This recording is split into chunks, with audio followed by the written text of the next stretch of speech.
Good day, I'm Stephen McHugh, and this is your JIS news for Friday, July 10. Residents of Ligonier in St. Andrew can now traverse with ease in and out of their community as a $26 million bridge was commissioned into service last night.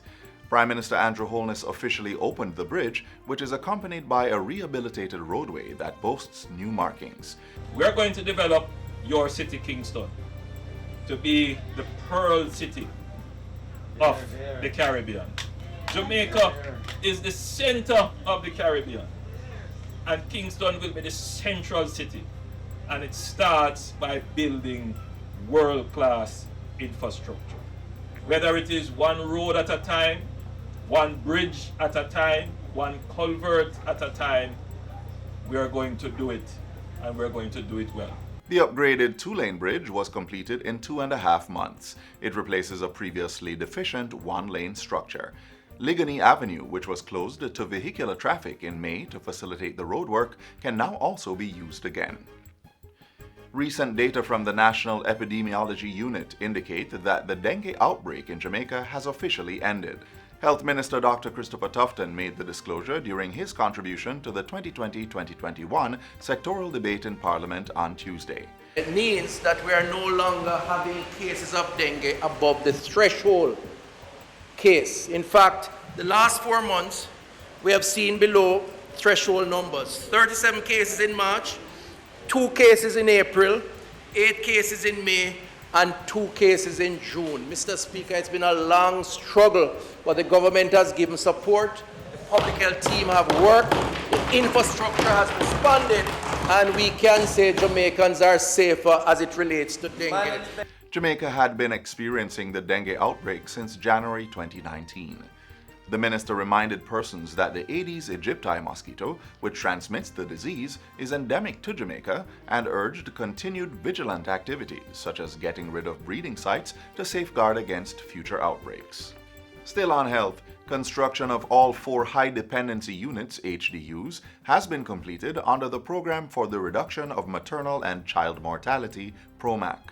This was done at a cost of $1.5 billion. Portfolio Minister Dr. Christopher Tufton officially opened the 3rd HDU on Wednesday at the Spanish Town Hospital. This facility, which was completed at a cost of some $423 million, that's a lot of money, is going to certainly ensure that the Jamaicans, mothers, supported by fathers, who have to use this facility for themselves and their newborn, will have as good as any other facility anywhere. The 4th high dependency unit will be opened at the Bustamante Hospital for Children. The Legal Aid Council LAC is moving to have the cases relisted for 10 persons who have been incarcerated for extended periods of time. Getting a case relisted means that it is once again set for consideration in the court. Executive Director Hugh Faulkner says the council will be making the application for relisting at the Halfway Tree Parish Court.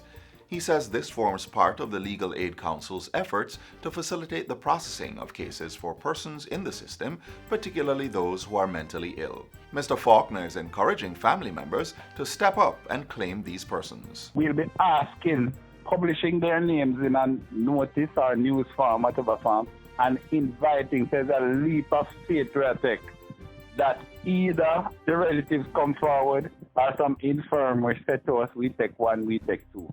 But we'll be filing 10 in another few days at Halfway Tree. All is in place for administering this year's sitting of the Caribbean Advanced Proficiency Examination, CAPE, and Caribbean Secondary Education Certificate, CSEC examinations, which begin next Monday. This news was revealed recently by Acting Chief Education Officer Dr. Kassan Troop. Dr. Troop says the Education Ministry has provided additional funding for institutions to ensure that infection prevention and control measures are maintained as Jamaica continues to grapple with the COVID-19 pandemic. She says additional centers have also been established within schools and, in some cases, the entire campus will be used if necessary. Isolation areas and special offices will be set up to facilitate extreme cases. Approximately 58,720 students have registered to sit CSEC subjects and 16,184 for CAPE. orals for foreign languages have already commenced. And that's it for JIS News Today. I'm Stephen McHugh. Thanks for watching.